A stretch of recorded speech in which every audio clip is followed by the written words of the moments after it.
Hello students, SN professional classes से मैं हेमंत गुप्ता आज आपके लिए लेके आया हूँ कॉरपोरेट अकाउंट का issue of share for feature and re issue से संबंधित अपना नेक्स्ट पार्ट।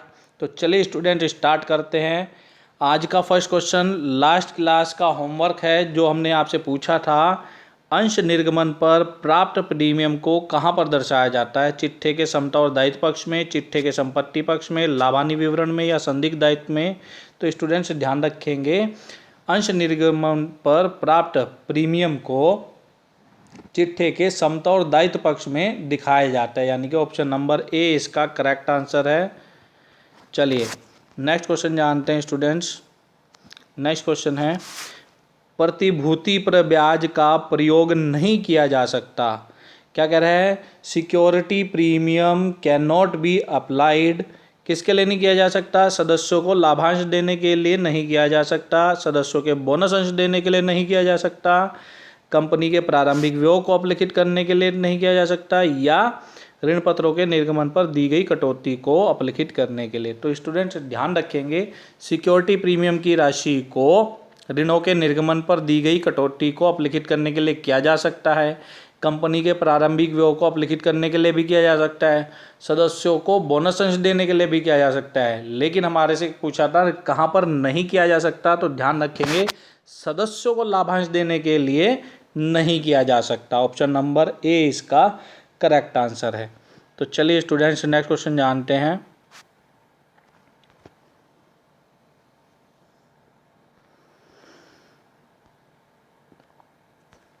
नेक्स्ट क्वेश्चन है, एक कंपनी अपने अंशों को प्रब्याज पर कंपनी अधिनियम 2013 की निम्नलिखित धारा के प्रावधानों के अंतर्गत निर्गमित कर सकती है। तो किस धारा के अंतर्गत कर सकती है ये बताना है स्टूडेंट्स। तो इसका जो करेक्ट आंसर है वो धारा 52 है। ऑप्शन नंबर डी इसका करेक्ट आंसर होगा, 52 के अंतर्गत। चलिए नेक्स्ट क्वेश्चन जानते हैं। इंपॉर्टेंट क्वेश्चन है, टेबल एफ के अकॉर्डिंगली कंपनी अग्रिम याचना पर ब्याज का भुगतान कर सकती है। According to table F, a company can pay interest on calls in advance at the rate of कितने % से दे सकती है? तो ध्यान रखेंगे 12% की दर से। ऑप्शन नंबर ए इसका करेक्ट आंसर है। नेक्स्ट क्वेश्चन है, अंश पर ब्याज निर्धारित किया जाता है। क्या कह रहा है? शेयर प्रीमियम किसके द्वारा निर्धारित किया जाता है? कंपनी लॉ बोर्ड द्वारा, स्वयं कंपनी द्वारा, सरकार द्वारा या सेबी के द्वारा? तो ध्यान रखेंगे जो शेयर प्रीमियम किसके द्वारा निर्धारित किया जाता है? कंपनी लॉ बोर्ड द्वारा। ऑप्शन नंबर ए इसका करेक्ट आंसर होगा।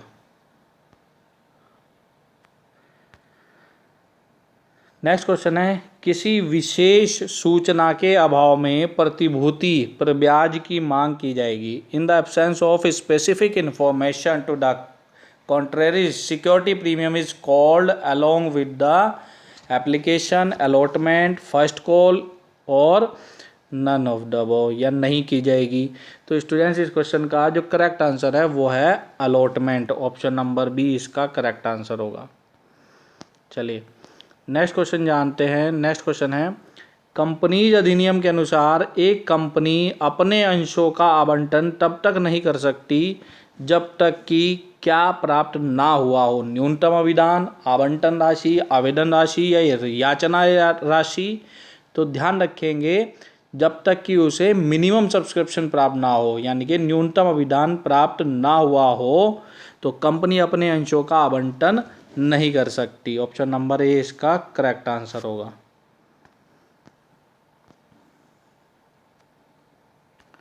चलिए बेटा नेक्स्ट क्वेश्चन जानते हैं। नेक्स्ट क्वेश्चन है, हरण किए गए अंशों को पुनः निर्गमित करने के बाद अंश हरण खाते के शेष को हस्तांतरित किया जाएगा। कहाँ पर हस्तांतरित किया जाएगा? क्या कह रहा है question? The balance of share forfeited account after the reissue of forfeited share is transfer to be. ये क्वेश्चन इतना इजी है कि जो भी बच्चा न्यूमेरिकल करता है वो ये एंट्री और वो ये क्वेश्चन मैं नहीं समझता वो बच्चा गलत कर देगा। तो चलिए फिर भी आपके लिए बता देते हैं। तो ध्यान रखेंगे बची हुई धनराशि को कैपिटल रिजर्व में, पूंजी संचय खाते में ट्रांसफ़र किया जाता है। ऑप्शन नंबर सी इसका करेक्ट आंसर है। चलिए नेक्स्ट क्वेश्चन है बेटा, हरण किए गए अंशों का शेष आर्थिक चिट्ठे में किस मद के अंतर्गत दर्शाया जाएगा? Balance of share forfeited account is shown in the balance sheet under the item, option दिए गए हैं आपके, चालू दायित्व और प्रावधान, संचय और आधिक्य, अंश पूंजी खाता या अनारक्षित ऋण। तो स्टूडेंट्स इस क्वेश्चन का जो करेक्ट आंसर है वो है अंश पूंजी खाता, ऑप्शन नंबर सी इसका करेक्ट आंसर है। चलिए नेक्स्ट क्वेश्चन के बारे में जानते हैं बेटा। तो नेक्स्ट क्वेश्चन है, प्रार्थित पूंजी और याचित पूंजी के अंतर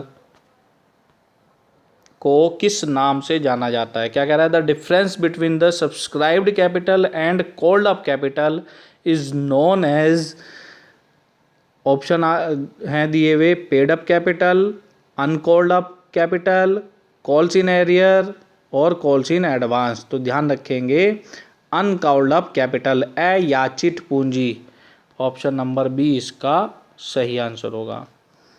चलिए नेक्स्ट क्वेश्चन जानते हैं बेटा। नेक्स्ट क्वेश्चन है, आरक्षित पूंजी को किस उद्देश्य के लिए मांगा जा सकता है?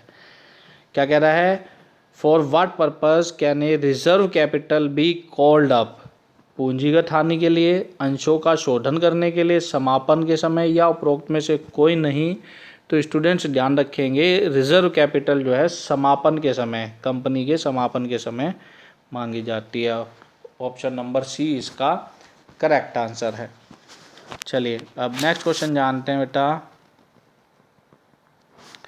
नेक्स्ट क्वेश्चन है, अग्रिम याचना खाते को पृथक से दर्शाया जाता है लाभानी विवरण के परिचालन से शुद्ध आय शीर्षक में, लाभानी विवरण के व्यय शीर्षक में, चिट्ठे के समता और दायित्व पक्ष में या चिट्ठे के संपत्ति पक्ष में। तो स्टूडेंट्स इस क्वेश्चन का करेक्ट आंसर है चिट्ठे के समता और दायित्व पक्ष में, ऑप्शन नंबर सी इसका करेक्ट आंसर होगा। चलिए अब नेक्स्ट क्वेश्चन जानते हैं।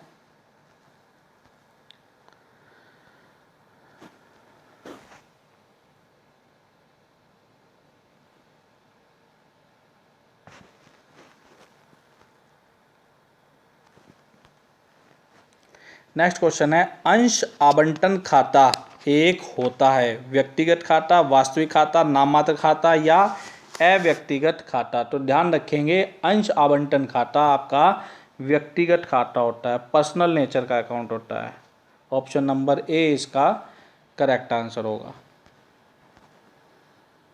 नेक्स्ट क्वेश्चन है बेटा, पूर्वाधिकारी अंशधारियों को वोट देने का अधिकार होगा यदि लाभांश कितने से कम अवधि के लिए बकाया हो?